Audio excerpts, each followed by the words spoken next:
It's a privilege to come back and play Nanette. It's one of these characters where, quite frankly, I leave my dignity at the door and just become a 10-year-old. And I have a lot of fun vocally with it because, in fact, the first film that we did, after my first session, it went back to the animators and they went, "Oh, right, going to have to make the frog's mouth a bit bigger."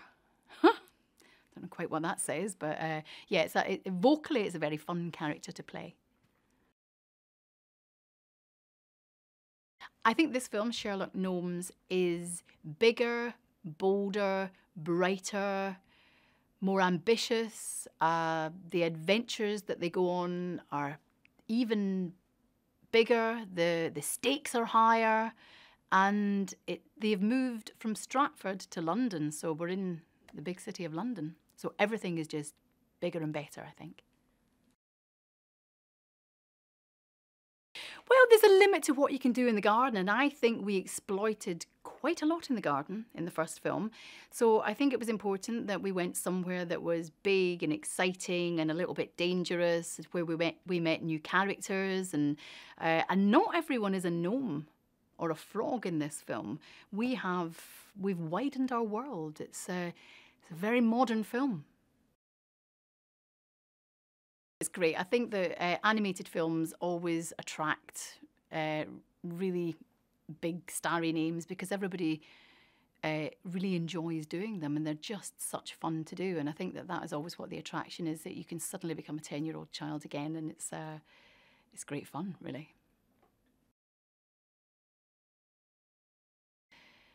Part of the fun of doing this is kind of giving different interpretations of each line, and then sometimes you can do the same line over and over and over again, but they'll always find another way for you to say the line that maybe is a way that you hadn't thought of. And I find it fascinating the way it's all edited together. I think the main thing for me to get into this character is that because Nanette is so liberated and confident and free with who she is, and you basically just turn your volume up, turn your energy up, and leave your dignity at the doorstep. And you know, sometimes after a session after this, I'm actually exhausted and hot and needing a wee sit down and a cup of tea after it, to be honest. Actually, it can be quite physical. I think because the character, I kind of tend to sort of be quite physical when I'm actually just saying a line. I think the characters are all so rather delightful. And I think the fact that the audience, a lot of the characters are established, so there's already a certain degree of knowledge about the characters and a warmth towards the characters. So I think that people will be rooting for the characters more this time. In the first film, we didn't really have any bad guy as such, but we most definitely have a bad guy in this one.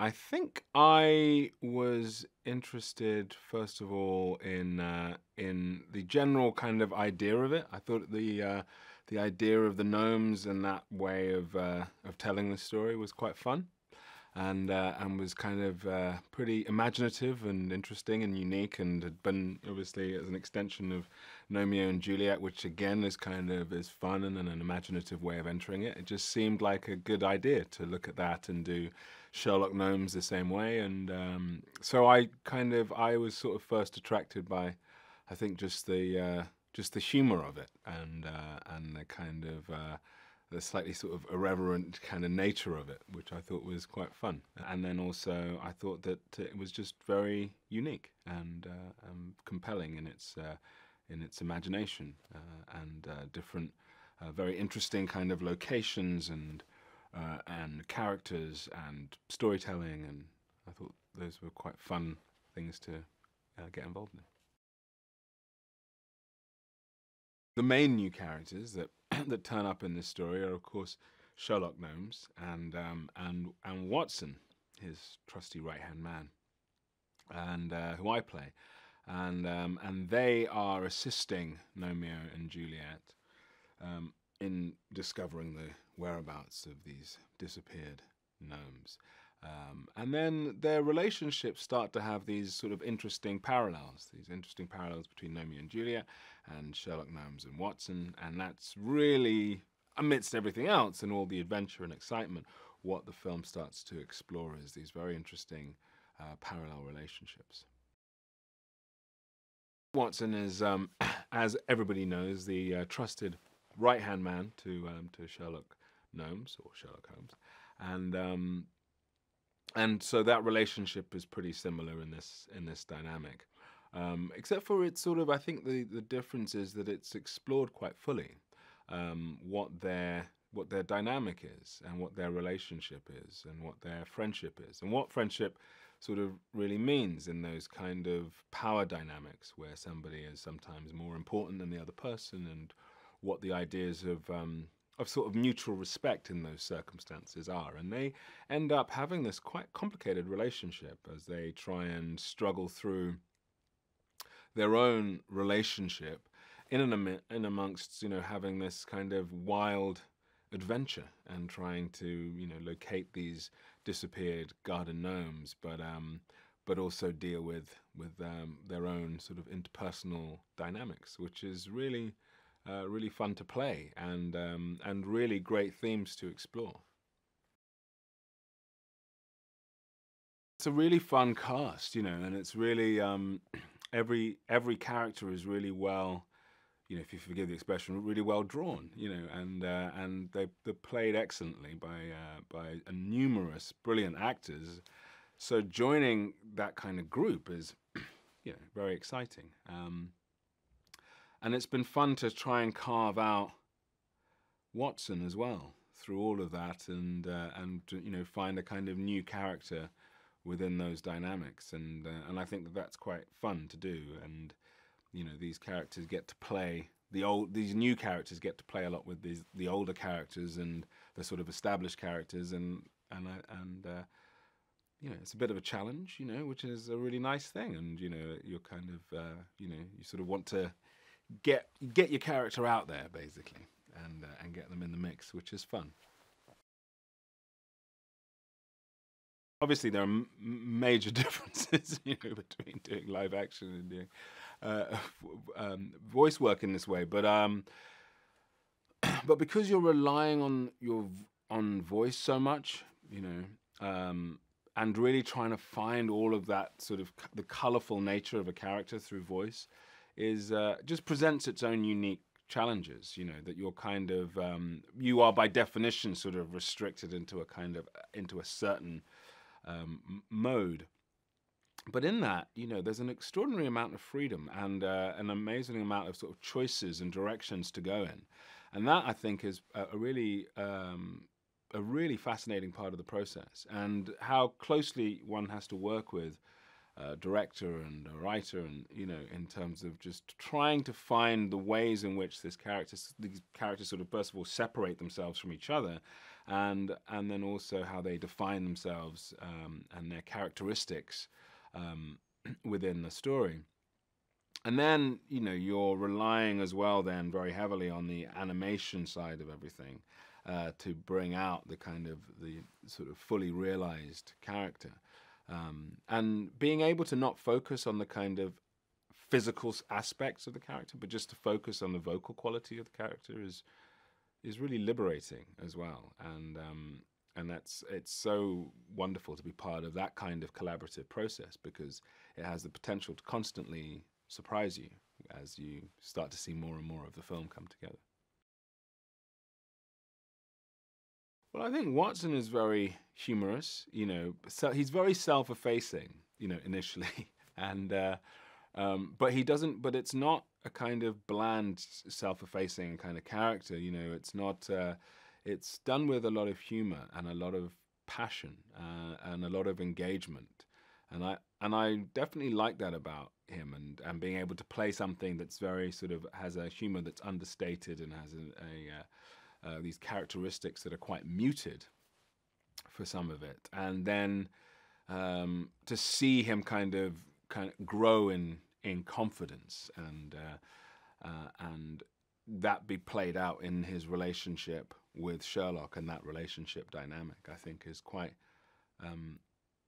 engaging, and I think it's something that I definitely found that I could relate to quite easily, and I think a lot of people will relate to it, and just in various different ways, and in the nature of friendships like that.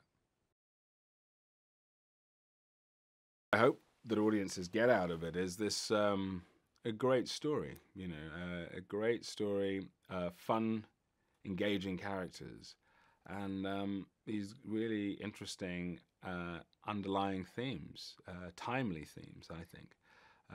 And so I think there's a really full package, you know, and it's and it's done, I think, in a subtle way, you know, and without too much sort of bombast, but pretty thrilling.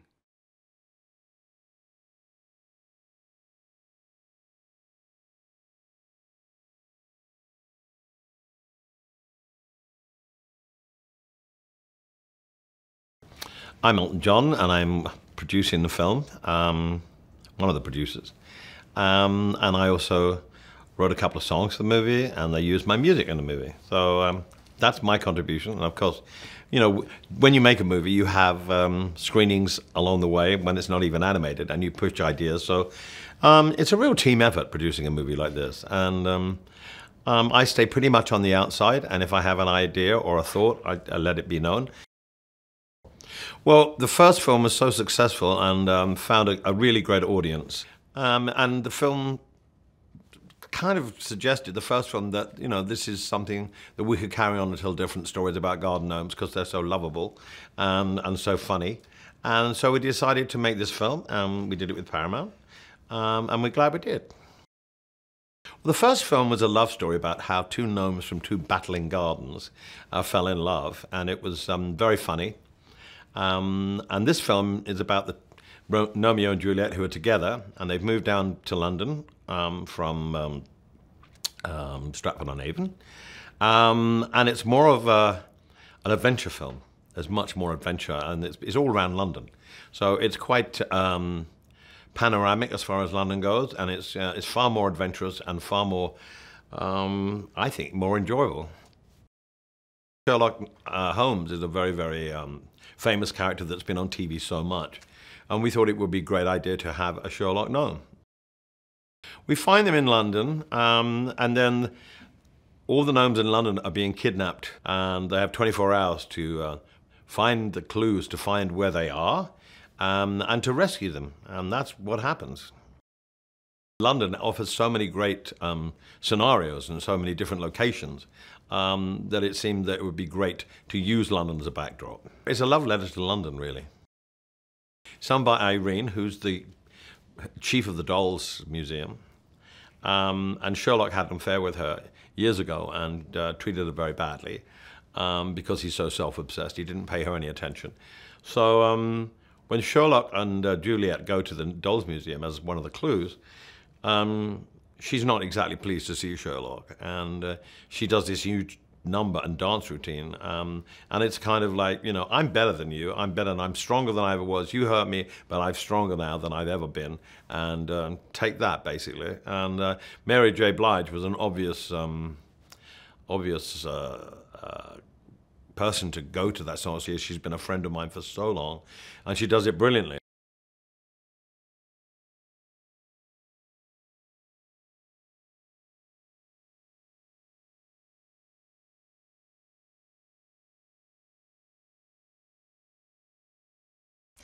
Well, the thing about Juliet is, you know, she's an incredibly sort of recklessly exciting and brave, courageous character. And actually, I know when they were writing this, even though it's a comedy and it's an animated film and it's garden gnomes, it's like it is taken, obviously, from Romeo and Juliet.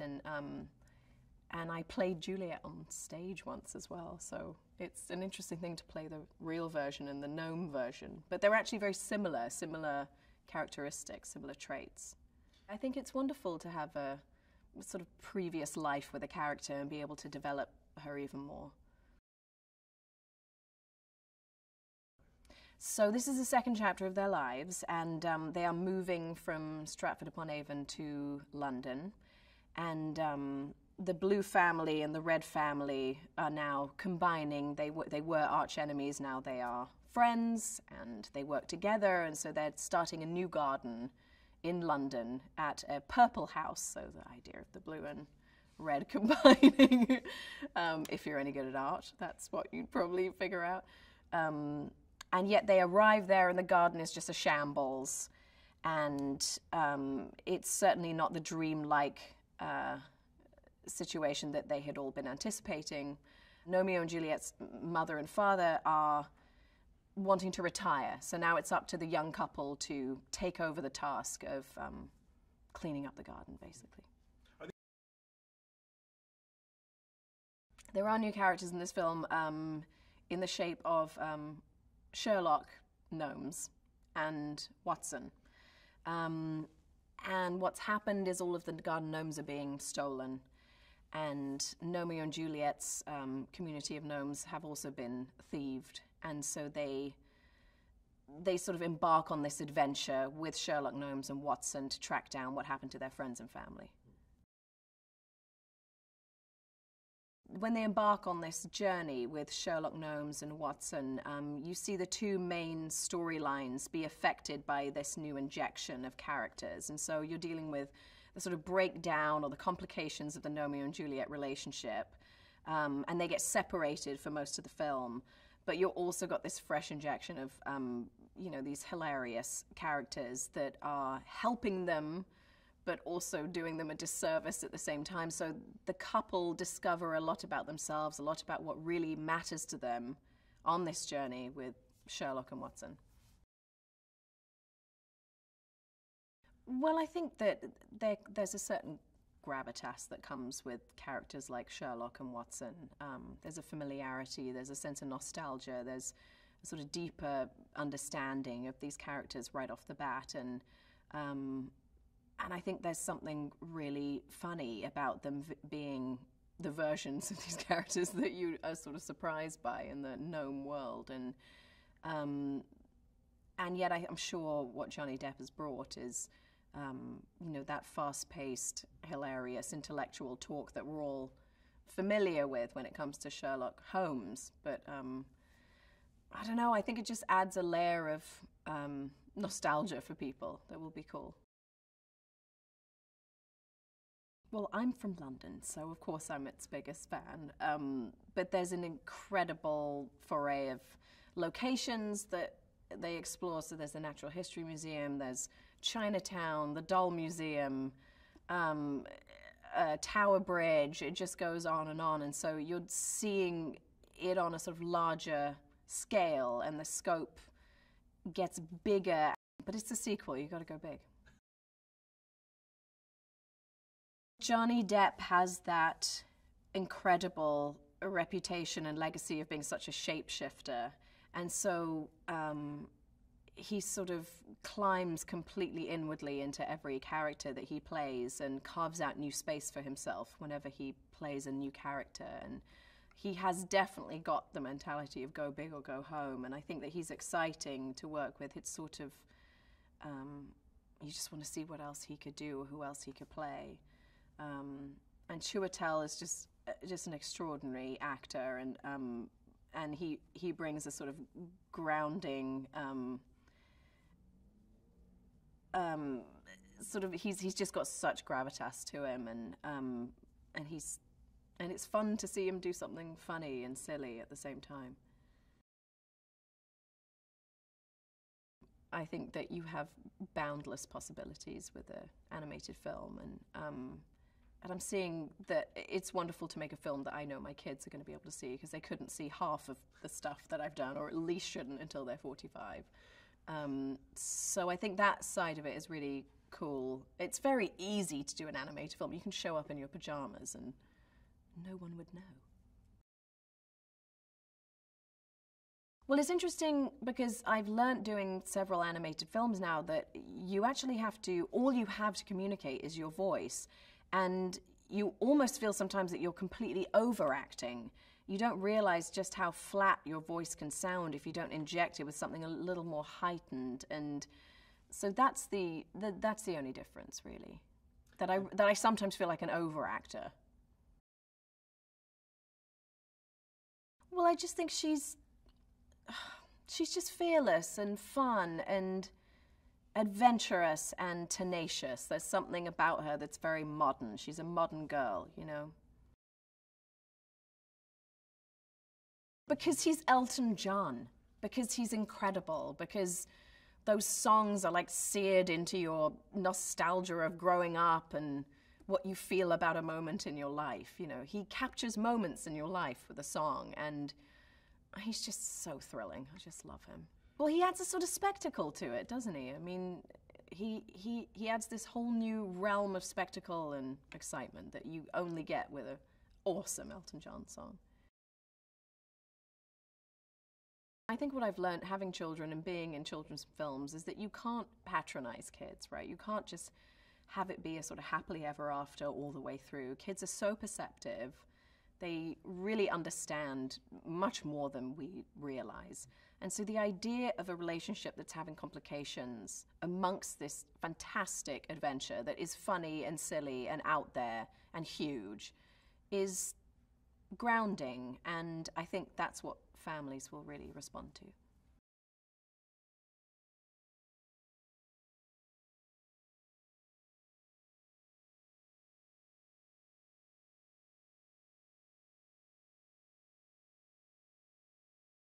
I'm responsible for the performances of the characters.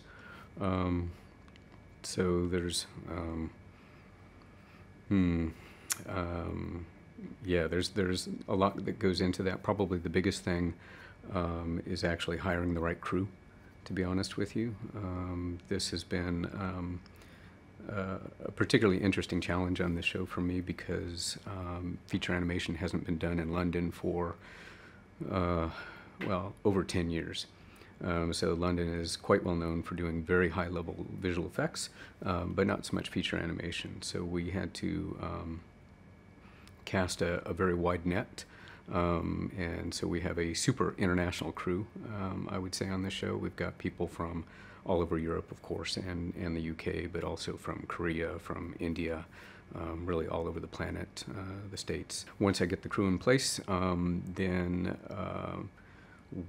my job is to take John's vision and the vision of the story crew and the vision of the layout crew and try and expedite that in you know, as efficient a way as we can, but also to push the performance at every level. You know, we're always looking for ways to plus the movie, plus the entertainment value, add humor, add depth. At that point, I had a young daughter, and I went to see the film, and I have to say, I was super charmed. I thought that they took a bunch of, you know, unlikely variables and put them together and did it with heart and love, and it showed on the screen. It actually made for a very warm, charming, innocent but playful film, and I was attracted to that, definitely, for this film. But I was also attracted to the idea of doing something completely different. Which is what John wanted to do. He wanted to bring, you know, that great cast of characters to London and do a much bigger film, and therefore it was had the charm of the first film and the characters, but it was a much bigger opportunity to challenge myself and my crew coming in. So you know, I definitely felt because, as I say, the charm of the original characters and the challenges of the film that John was trying to make, that we had the opportunity to have a lot of growth and to show an audience something they haven't seen. Sherlock Gnomes, as voiced by Johnny Depp, and Dr. Watson, as voiced by Chiwetel Ejiofor, are new garden gnomes to help tell the story. In fact, they define our story in many ways, because this isn't, as I mentioned before, a small romantic comedy as Gnomeo and Juliet was, based on Romeo and Juliet. This is a Sherlock Holmes story that we're telling with our garden gnomes. So it's Sherlock Holmes, or Sherlock Gnomes, the gnome version of Sherlock Holmes, and the Watson gnome version of Dr. Watson are not just helping with the story, but defining the style of our movie. It's therefore a big action-adventure mystery set piece. All the more reason that we wanted to play it in London, because we've got a lot of interesting, a lot of iconic sites that we can explore with our garden gnomes. One of the biggest things that was interesting for us on this show was exploiting the concept of truth in materials. We've got ceramic garden gnomes, we have wooden dolls, we have stone gargoyles, all of these different kind of creatures that would move in different ways based on what they were made of, and not just how they would hit the ground, although that is part of what we do try to pay attention to their physicality, but also how would those characters behave given their life experience. How a stone gargoyle would deal with fire as an obstacle would be completely different than a paper doll or a stuffed animal, per se. So we, as animators, could not only deal with the physical part of the materials as to how they would move around, but also how they would behave, so we could make much more interesting acting choices for our characters based on their structure, if that makes sense. It's just bigger scope. So bigger scope means more challenging. Again, the first movie was essentially told in 2 gardens, a little bit of a street, a little bit of an alley, and a little bit of a park, and that was pretty much the entire movie. For this film, because it's set in all of London, we've had to build a big part of London. We have had to build and populate the Natural History Museum, streets of London, Chinatown, the Underground, various gardens where gnomes are being stolen from.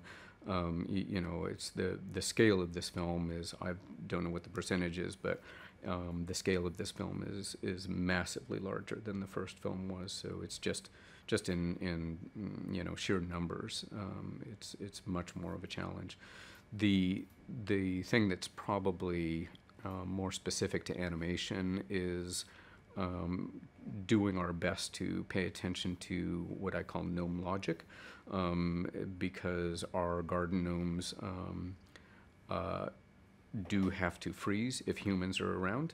And in a small village like Stratford for the first film, that's not that big a deal for the garden gnomes to remain hidden. But in all of London, trying to run around the whole place and solve crimes and rescue gnomes, it's a much bigger deal to try and pay attention to the gnome logic. So we have to come up with a lot of different kinds of hiding places and a lot of different kinds of behaviors to try and deal with that. So that's certainly been a big challenge for us on this movie.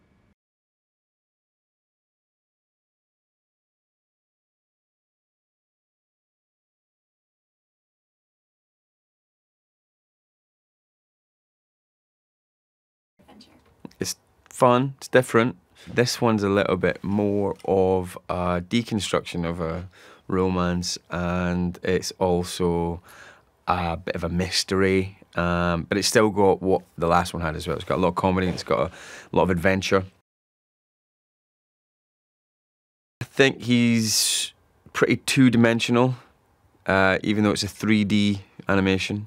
He's pretty 2D, it's all or nothing. He's very in love with her, and he's very into this. He's very not into that. He's very not into Sherlock Gnomes.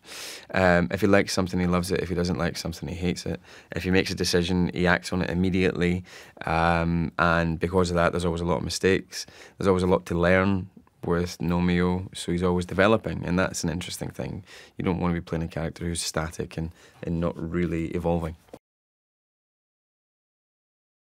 All right, so we find our gnomes this time round having moved from Stratford-upon-Avon to London. A whole new garden, but a whole new backdrop and a whole new city to go and explore as well. And a whole new set of responsibilities for Gnomeo and Juliet. They have sort of taken on the mantle of sort of leaders or garden managers, and it's their responsibility to make sure that it's tended well and that their home is kept well, and they've got to lead the way, really. So they can't just be in love, and they can't just be running about like gnome ninjas and having a great laugh and doing whatever gnomes do when they're not at work.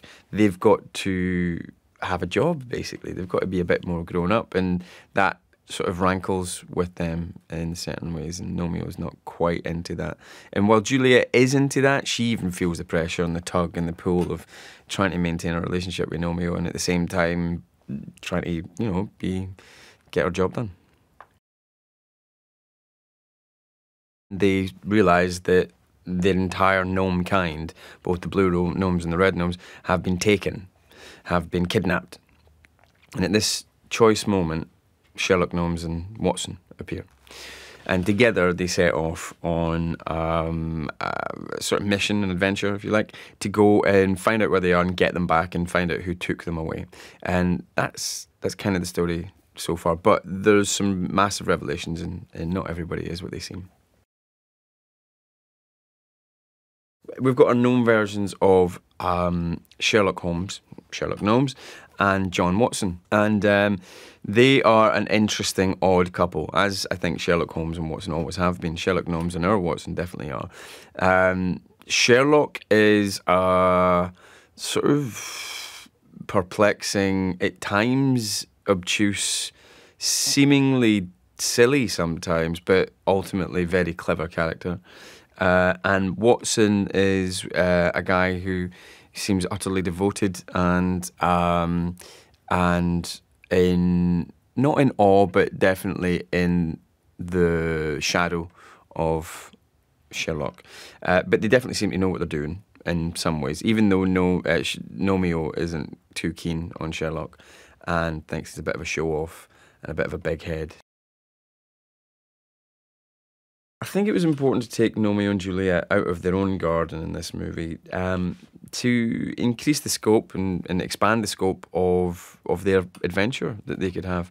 I think the film in some ways, for those two anyway, is about the outside world becoming that much larger and that much more difficult and complicated to deal with.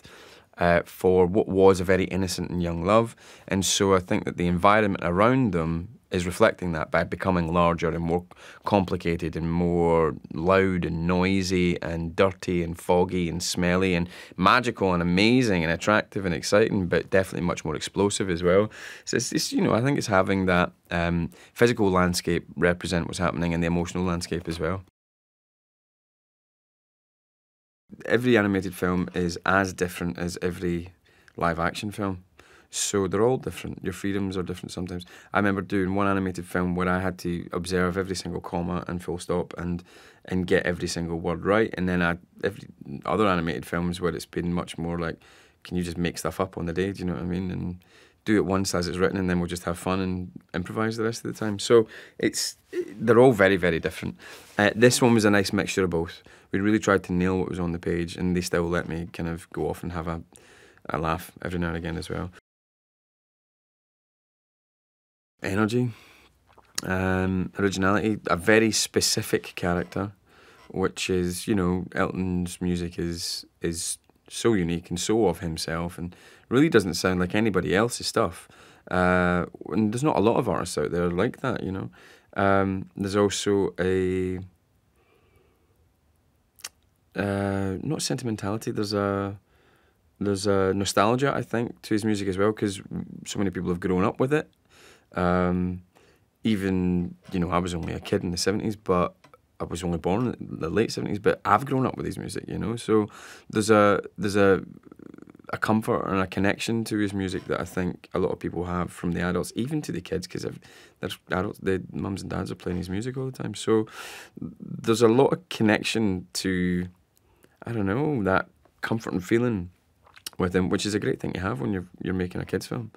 And yeah, energy. There's masses of energy in his music. I think kids are going to like it because it's just really fun and it taps into what kids want to see. It's got lots of adventure. It's got a nice emotional pull, but it's not too complicated for kids to grasp onto. It's got a lot of humour, but I think the adults are going to enjoy it because it's a very well-made piece of comedy, adventure drama, but also because they know when they're going to watch something like Sherlock Gnomes or Gnomeo and Juliet, that it is going to be a proper kids' film as well. I think they can expect some of the same that they got from the last movie, in that they'll get adventure and they'll get a bit of romance as well, and they'll get a lot of comedy, but what they get extra in this film is a more complicated world sort of forcing itself upon these two young lovers. And they also get a good dose of a kind of Sherlock Holmes-based gnome. And that's always fun to be around.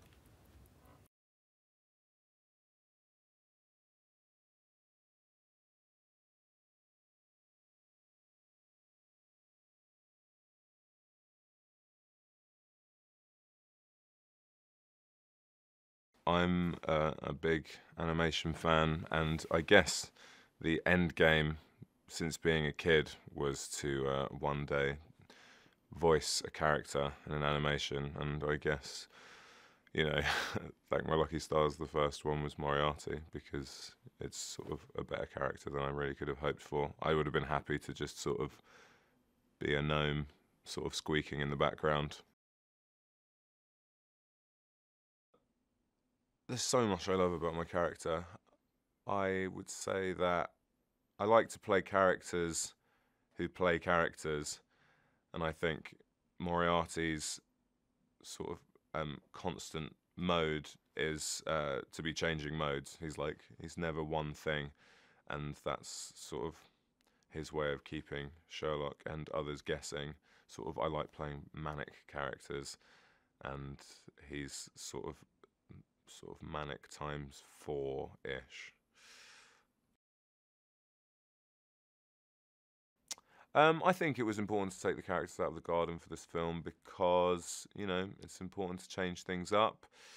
You know, people don't want to see the same film again, and a backdrop, you know, there's so much of London to be seen.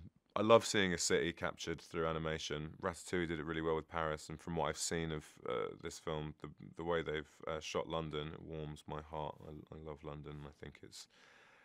I think they've really done a great job of bringing that sort of cobbled street feel to it. I think it's arguably the most fun to be the bad guy because, I don't know, heroes are straight men. Baddies are the sort of comedy character in most cases. You know, it's very difficult to squeeze two out-and-out comedy characters into the, you know, the forefront of a film, and in order for a hero to be sympathetic, I guess they need to be sort of a nice everyman, and what better to, you know, go against a nice everyman than an insane, funny pie.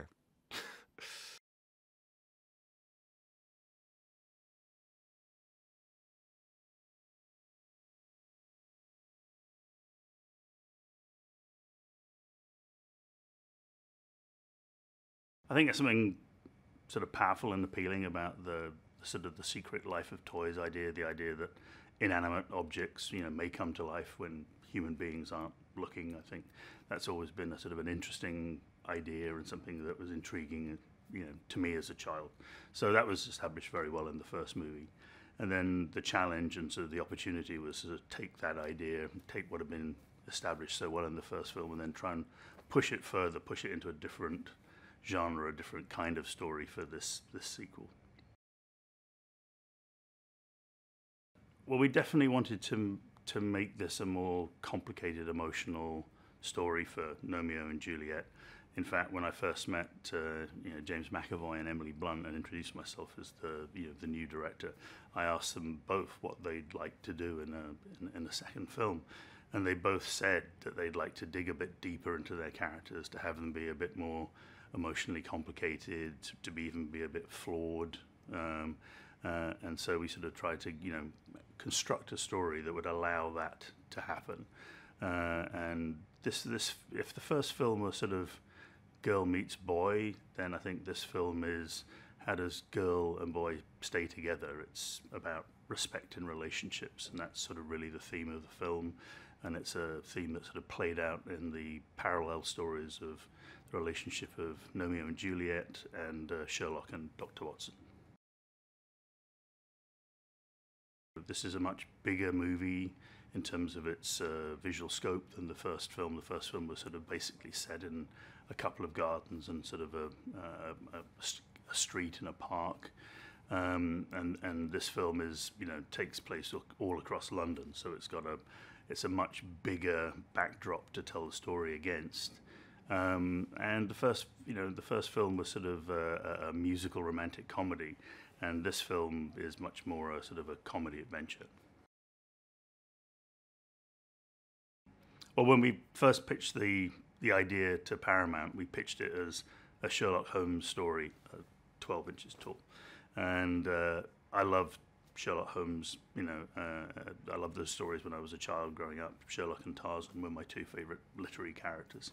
So we wanted to, be respectful as much as we could of the canon and Sherlock Holmes. We didn't want to make a parody. We didn't want to be too far away from the original source, but we did want to have fun with the scale and the idea of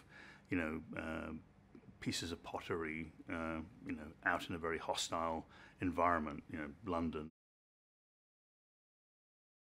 Irene Adler is an extremely powerful figure from the Sherlock Holmes canon, although she's only really in one main story and referenced in a couple of others, and yet she has a huge influence because she is the woman to Sherlock. She's the only woman that Sherlock seems to have had any great respect for, and that has been interpreted in other stories as possibly being a romance or partnership or who knows. So we have our own version of that in our film. Irene in our film is a absolutely beautiful wooden doll, hand carved. We think she's the sort of like almost an art object, a one-off, and we meet her as the sort of slightly enigmatic boss of in a doll museum full of kind of weird, creepy Victorian dolls, where she's sort of seems to be somewhat like an underworld boss, but also seems to have had some prior relationship with Sherlock that didn't seem to go too well. And Irene in our story is played by Mary J. Blige.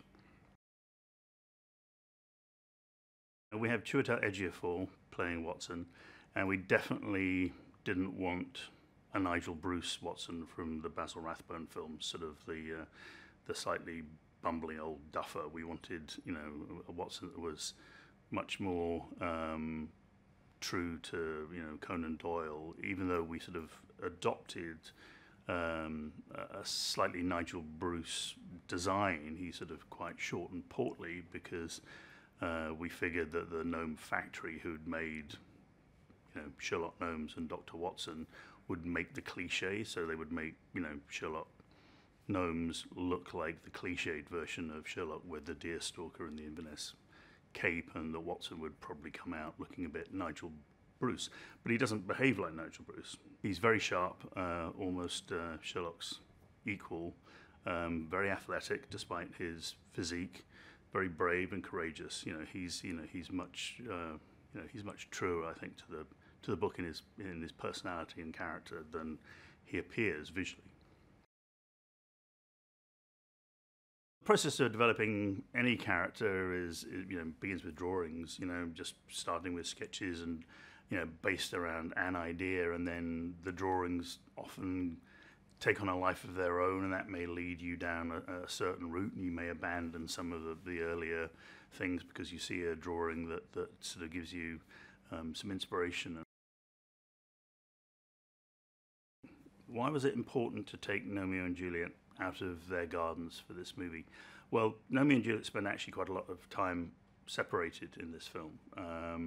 And that's one of the things we wanted to do in the film, was to really test them, you know, physically and psychologically.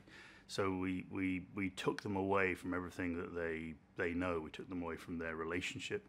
We took them away from their family. We took them out of their gardens, or out of any garden, which is sort of, you know, a gnome's comfort zone, you know, sort of soft grass and sort of, you know, soft earth and things, you know, and we put them in this very hostile environment of a big, you know, urban city like London, full of dangerous hard surfaces, and they're country gnomes in the big city that don't know how the big city works. So we really wanted to make life as challenging and difficult for them as possible, so that they could both really, you know, be tested and earn their reconciliation at the end of the movie. First film has quite a limited set of locations, you know, which is entirely, you know, appropriate to the story it was telling. Two gardens in conflict, you know, the sort of the street behind those gardens and a park. You know, our film, as I said, is designed to be a big adventure that ranges all across London. So that means we have many more locations. Our locations are, you know, much bigger and much more complicated. And so it was a much more challenging thing to do, to have a lot of environments and a lot of, you know, very difficult and complicated environments. You know, I think the role of the director is to sort of supply an overall vision for the film, and try and inspire everybody on the film who's working on the film with that vision, and to get everybody pointed in the same direction. And then, you know, basically to leave them the hell alone when they know what they're doing, and to sort of step in and gently course correct if you think the film is not following, you know, the path that it should, and to try and make as many good decisions as often as possible. You know, in a live-action film, you shoot a lot of coverage. And we can't afford to do that in an animated film. It's too expensive. So we do all our coverage basically and try and get our mistakes out the way in story, where we're just, you know, throwing away black and white sketches. But those simple black and white sketches that we create in story department can tell you whether an idea is working or whether you should abandon it. And if it works slightly, even slightly, in a simple black and white sketch, if you can get a laugh or even an emotional reaction from looking at a series of black and white drawings, you know, sort of projected like a filmed comic strip, that is a very useful and fairly inexpensive tool to tell you whether your film is sort of on the right track or not, before you go into the very complicated and expensive process of actually, you know, moving it into three-dimensional computer graphics. I'm incredibly blessed and lucky because we have an amazing cast for this film. You know, all the cast from the first movie, you know, Emily Blunt, James McAvoy, Michael Caine, Maggie Smith, Stephen Merchant, Matt Lucas, Ashley Jensen, Ozzy Osbourne. They're all returning for this film. Plus we've added Johnny Depp as Sherlock, and Chiwetel Ejiofor as Dr. Watson, Mary J. Blige is Irene Adler, and Jamie Demetriou is our villain, Moriarty. And, you know, they're all absolutely extraordinary, and they make my life very easy, because when you work with people who are that talented, you know, it's just a gift. It's important to remember that our main character is Sherlock Gnomes. It's not Sherlock Holmes. He's a pottery interpretation of Sherlock Holmes. So he's allowed to be a little, you know, we take a few more liberties with Sherlock than if we were doing a canonical Sherlock Holmes story. At the heart, we wanted to be as true to Conan Doyle's Sherlock as we could be. You know, that Sherlock always fights on the side of the angels. That, you know, even though he might be annoying and eccentric and sometimes appear to be lacking in empathy or, you know, focused on his work above all things, you know, when push comes to shove, Sherlock will put himself in harm's way to, you know, so that good will prevail. And that was sort of a key thing when I was talking to Johnny, that we would have in Sherlock, that however eccentric and however, you know, funny, you know, Sherlock, you know, might be on occasion, at his heart he is a protector and a noble character that will, you know, sort of risk everything to make sure that, you know, that good wins and evil is defeated. One of the first things that I sort of challenged myself with and challenged the crew with was like, you know, what if this film was being shot by a 12-inch gnome camera crew, and we just equipped them with like scaled camera equipment, you know, anything they like, you know, they got great cameras and they've got, you know, great sort of rigs and cranes and booms and everything, but it's all scaled. How would, you know, what would those camera moves be like? How would that look? You know, if our characters who are small were close to camera, then what happens to the world behind? And so, you know, depth of field became a sort of an important storytelling tool for us. All movie making is a collaboration, and making an animated movie is probably the highest degree of collaboration possible, because every single thing that you see has to be designed. Nothing is free.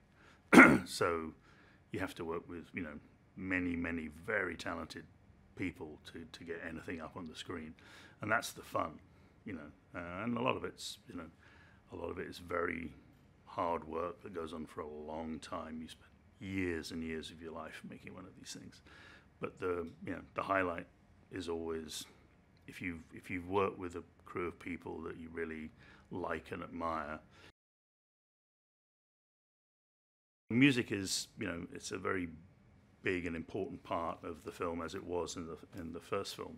It's a very key element, because we have, you know, Elton John and Bernie Taupin from, you know, who are sort of writing new songs as they did for the first film. Also, we're reusing sort of classic Elton John songs, but we're sort of reimagining them in a new way. We're having Panau sort of remix classic Elton, and then we're taking sort of musical motifs from Elton John's you know, work, and we're interleaving that in the actual score for the film. So there'll be phrases from Elton John songs that will appear in the orchestral score.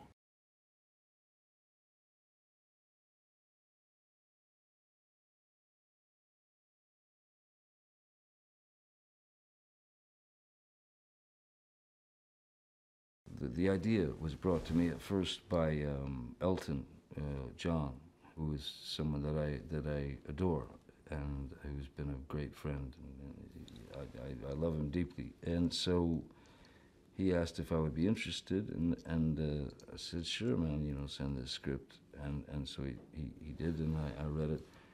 And I didn't expect the script to, you know, like make me laugh out loud, you know. As John, the director, and I started working together, recording the character. It was a kind of how can we up the stakes here? How can we, you know, free things up? How can we make this joke funnier? And that relationship, I will always be so thankful of Elton for asking me to do it and introducing me to him, to the director, to John, because he's very, very, very, very, very creative and funny, brilliant man. So we had a lot of fun doing it as well. You know, I mean, there was a lot of cackling because, you know, once I got what everybody felt was, you know, all right. You know, everybody all around the boards have to agree. And then he would let me do a couple of free ones where I could ad-lib things, you know, and maybe add things, add jokes, you know, or change something around. And he was very open to all that. Sherlock Holmes has been played by so many different actors, so there have been so many variations of the character of Sherlock Holmes. I just what I wanted to do was, I wanted him to feel as if he were, I wanted him to sound as if he were pointed very sharp, you know, that he was sharp angled, like yeah, and that his brilliance kind of came out of a clumsiness in a way. But ultimately, the main approach to Sherlock Holmes is, you know, you go, who's your favorite Sherlock Holmes? And mine, with no disrespect to anyone who's played the role, mine, you know, takes me back to my childhood every time I watch Basil Rathbone. So he's not only my favorite Sherlock Holmes, he's my favorite, he's one of my favorite actors. So yeah, my approach is more in the Basil Rathbone sort of arena. Moriarty does, yet again, and rightfully so, rear his ugly head and essentially becomes quite the obstacle, the challenge, as always for Sherlock. But this time he's gone about things in a very, very different way. And the character itself is very interesting. It's not totally what one would expect. It's really comes out of yeah, a very interesting place. I think Elton, you know, anything that Elton puts himself into is always 1,000%. He doesn't loan himself or rent himself. He gives of himself, and you know, as he and Bernie Taupin always have given of themselves, of their deepest feelings, their, you know, deepest emotions, deepest secrets that they've you know, spit out for the world to hear. A billion classic, brilliant songs. Elton John, just his involvement in anything brings another dimension, a whole other dimension to the project, you know, because he gives wholeheartedly. So I was really honored when he asked me to be involved, and certainly knew that it was going to be something. Yeah, it would be something good. I got addicted to sort of watching these animated films, you know, when my kids were little. You know, there was something about them that well, cartoons break all the laws, don't they? And that's, you know, that's the beauty of seeing those parameters broken and trying to figure out a way to break the parameters in cinema in that same way, so that a character can be potentially accepted in the same way that Wile E. Coyote is when he gets crushed by a boulder and then they cut to him with a little bandage on his head. I wanted Sherlock's voice to be like a razor blade, you know, that could cut through anything annoying, that could cut through, that he found annoying. Anything, you know, that someone's in the middle of some soliloquy and he would stop them, you know, on a dime because he has something to say. And it's like this, I sort of pictured this sound of, yeah, this a razor blade voice, you know. And so that's kind of where I ended up, you know. Well, first of all, I mean, I think the casting was superb. I mean, everyone brought, you know, certainly the characters from the prior film, but the new cast, everybody really brought something to the party that kind of bounced nicely off of one another, even when we didn't record them together. I think the brilliance of John's casting and the putting of all these, you know, taking all these wonderful voices and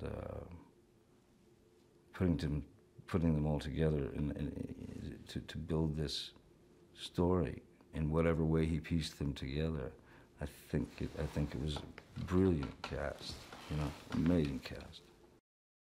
What audiences have to look forward to with this movie is, I mean, gnomes.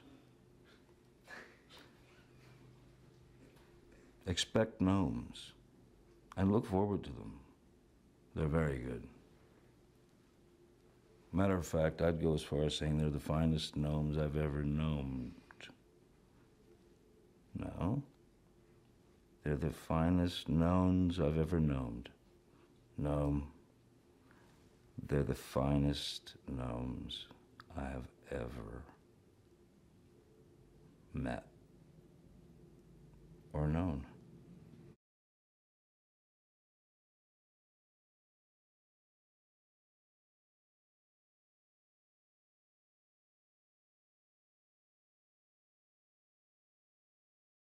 Irene Adler is my character, is the character I play in this film. And what I love about her is that she is a really, really strong woman.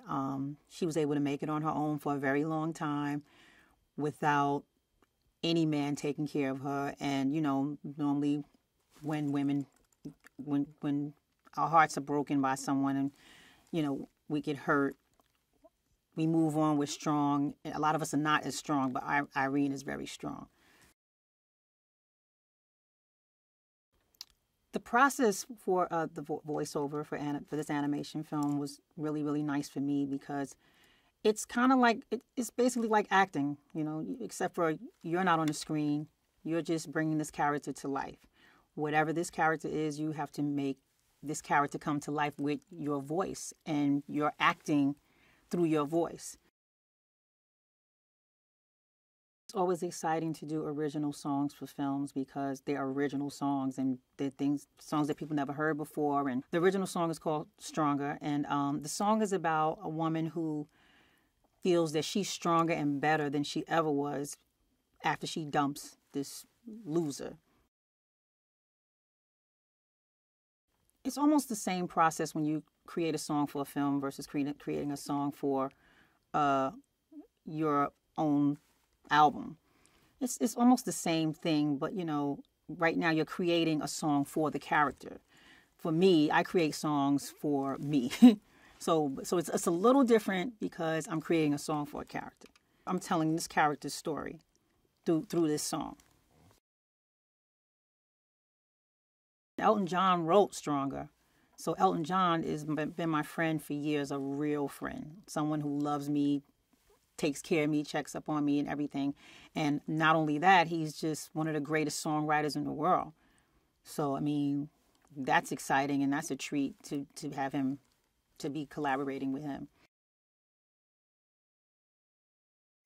Well, the message and the theme of this song is for women that have been in some horrible relationship for years with some guy that made them feel that they weren't worthy, and now they're stronger and better, and they're just saying, "Look, I'm stronger with you. I'm better without you. I'm more powerful. I know my power now. I know my worth.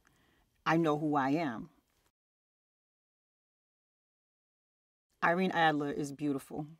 She's feisty, and smart, and strong. So I mean, I love Irene.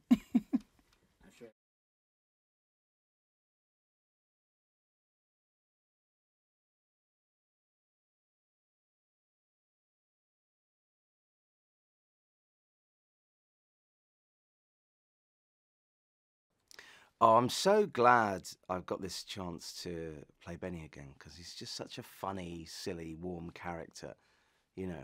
And it was just such a nice. It was such a nice job, the first movie, and so I was so happy when I got the call. Well, this film feels a bit bigger than the first one, and they've obviously added some more big movie stars to it. Um, and I think people who enjoyed the first one will enjoy this, but also it's for a new audience as well. So the story really gets going when Gnomeo and Juliet return and discover all the gnomes are missing, and this is when we bring in Sherlock and Watson, who are voiced by Johnny Depp and Chiwetel Ejiofor, who obviously weren't in the first film because they weren't big enough to be in the first film. I was big enough to be in the first film. So they brought in these kind of two unknown guys to kind of do these voices for this sequel and whatever. So this sequel takes place in the City of London, which is great, and we see the Natural History Museum and the Tower of London and loads of great London landmarks, which is really nice actually. And I think it's nice. It just makes it more epic than the original, and just bigger scale and really cinematic. I don't feel restricted doing an animated movie. I think one of the things that happens when you do an animated film is you generally don't record your parts with the other actors. So in some way, sometimes you wish you were with them.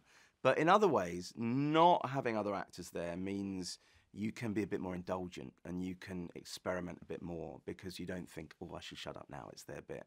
So you can kind of improvise more. So in some ways, it's better and in some ways it's worse, but mainly it's just different. Oh, it's great working with John because he's got so much experience and he's worked in so many other brilliant animation movies. And he knows what he wants. He knows what the film needs, but he also creates an environment where you can improvise and muck about, and then he'll sort of take the best of that as well. So it's been a real pleasure working with him.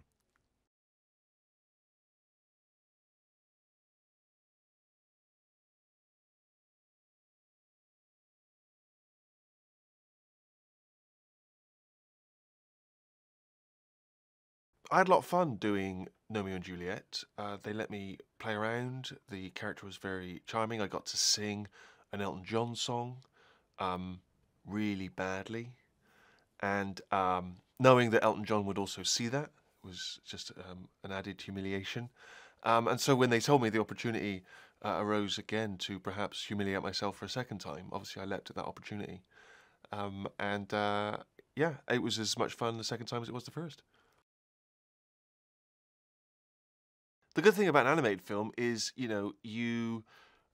because they animate the movie around your voice, you get a lot of freedom to sort of shape the character, and in my case, they give me a lot of freedom to improvise and take what's been written and then run with it and try and expand on it. And what's lovely is that they'll go away and they'll play with some of that stuff that you've laid down, and if some of it works, they'll incorporate it, and they might come back and they say, we like that idea you did last time, let's go with it in this direction. And because the whole process takes quite a long time, years sometimes, you find yourself sort of constantly coming back and revisiting the character and being able to fine-tune it and tweak it and add something here, which is a freedom that you never get in a regular movie, where if you've got to be, you know, on location in a castle, you can't keep coming back every 6 months and doing an extra bit of castle work. I don't need a lot of preparation to get into character because I'm not a very versatile actor. So when I show up, I just say, do you want the West Country accent slower or faster? And that's largely the preparation I do. Gnomeo and Juliet was, on the whole, contained in the garden in which the gnomes lived and the sort of surrounding areas. But with Sherlock Gnomes, we've expanded the canvas. The gnomes get to romp around London and take in some iconic locations, Tower Bridge and the like. So the movie feels bigger, more expansive, a lot of fun to be had in seeing the gnomes out of their natural habitat. I mean, again, you know, they're not actually running around London. It's all drawn. It's all done by, you know, animators. So we didn't have to dress up as gnomes at any point and sort of hang off Tower Bridge. Just in case I don't want people coming to the film expecting to see me in a gnome outfit, you know, at Madame Tussauds. They're going to be disappointed.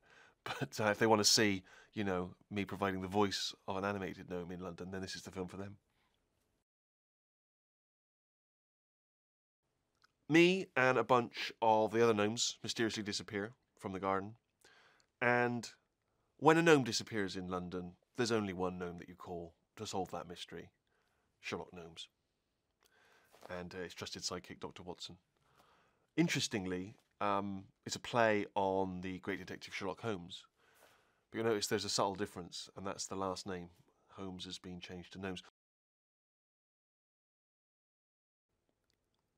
The adventure gives us the opportunity to take Gnomeo and Juliet out into the wide world of London, and a lot of fun to be had in, you know, throwing them into iconic London locations. There's a broader canvas, and if you've never been to London, perfect opportunity to sort of sightsee without having to leave home. You know, whereas, and if you are a Londoner, you know, you maybe go, oh look, there's a place that I've seen, but now it's been computer generated. If, like me, you enjoyed Gnomeo and Juliet 7 years ago, then you'll enjoy this one. Because if like me, you want to see anthropomorphized gnomes running amok in London to the music of Sir Elton John, then this is the film for you. Now, I personally, that's what I crave. I crave seeing inanimate objects come to life to the soundtrack of one of our greatest living musicians. There's not enough of films like that, as far as I'm concerned. So I've been praying for this one, and I'm very pleased that it's come along. Sir Elton has provided not only some of his old classics, but new ones as well. And it's always good news when there's some new music from Elton. So that's very pleasing. Who's my favourite gnome? I can be completely objective about this. And let me tell you right now that my favourite gnome is the one voiced by me, Paris. I, in this film, give an exceptional performance. It's full of nuance, depth. It'll make you laugh, it'll make you cry. It really is one of the greatest performances ever given. And that's not just of gnomes.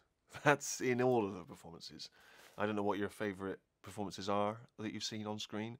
For instance, I'm a big admirer of Al Pacino in Dog Day Afternoon. I think that's a terrific screen performance. This blows out of the water. Perhaps you've enjoyed, you know, some of the work of Tom Hanks. You know, he's multiple Oscar winner. This crushes him. I'd be embarrassed to be Hanks after he's seen this performance. And again, and that's not me saying that. Well, it is just me saying that. But once you see it, I think I'll be very surprised if people don't agree. It's dazzling.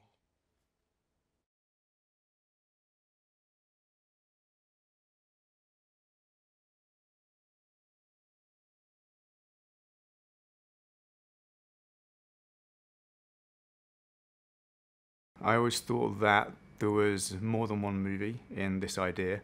Gnomeo and Juliet, the concept of taking, you know, the greatest love story ever known and playing out with some ridiculous, stupid garden gnomes was a great fun idea at the center, but it clearly could evolve into other things by utilizing different kinds of stories, not just the classic Romeo and Juliet, but other classic stories, other classic genres. So in my mind, like opening up the kind of gnome universe to different types of storytelling and genres and stories is always part of the plan. The scope of this movie is much broader and bigger, and that's because it's not a romantic comedy anymore, it's an action-adventure movie, so the scale of that story needs to be told over a different environment. So the scope of this movie is all over, you know, from a gnome-sized point of view, modern London, and an action detective chase story across that environment. Sherlock's character in this movie follows a long line of many Sherlock characters in movies. I think he is the most portrayed fictional character in a movie in history. So it's quite a key choice as to what we do with that. The concept of the movie and the first movie works when the characters completely believe in the drama in which they're being placed. So in Gnomeo and Juliet, you know, the love was real, the conflict between the gardens was real, and so in this movie, in Sherlock Gnomes, it was important that Sherlock Gnomes completely believed in himself and the story that was going on around him in order for the drama to work. The most significant new gnomes in this movie are obviously Sherlock Gnomes and Watson. And they've been in London for quite a while, solving some very complex gnome cases. And Sherlock is the sworn protector of all of London's garden gnomes. That is his raison d'etre, and it's what gets tested through our movie. If you're going to do another movie, you need to move the characters into a different place. So to take our characters and to push them into new experiences, which is what we want to do, a logical extension of that is to get them out of their comfort zone, which is the gardens, and force them to, you know, get around the human world, which is a very dangerous place for them to be, and move across London. So that was a big part of wanting to change up the second movie from the first movie. And in this genre, if you're going to have an action adventure movie, staying in one location is not necessarily a very good thing to do. What you want to do is you want to be, you know, pushing your characters out there, having them experience lots of different challenges as they make their way, you know, across London, in our case, to try and find a solution to the problem. I think Johnny Depp brought only what Johnny Depp can bring, because he is absolutely unique in the way that he approaches characters, the way that he performs his interactions. He's a very specific talent. I don't think there's a character that Johnny plays that anybody else would play in the same way, and that's why he is so unique as an actor. Mary J. as Irene delivers an amazing song and dance number, which is a unique and unexpected moment in the movie. The music for the movie philosophically was slightly different, but we wanted to have this one really big number. And Elton wrote the song, Mary picked it up and interpreted it in her own way, and that has come together with the animation of her character and the world, I think, in a truly unique way. I think it's a very special moment in the movie. I first met John Stevenson, the director, about five or maybe even 6 years ago to start talking about this film. And the reason why we started having that conversation was because of Kung Fu Panda, because of the mix of action, adventure, and comedy that he managed to pull off in that movie, which was very similar to the direction that we eventually wanted our movie to take. What John very quickly made clear and attracted me to how his vision of the movie would work was that he has an integrity about what he wanted to do. He wanted to make sure that the movie on every level had deep thought going into it, even though it's funny, even though it's meant to be, a piece of family entertainment. I believe that any truly great piece of family entertainment, if it's even just broad comedy, has intelligence and thought rooted in it.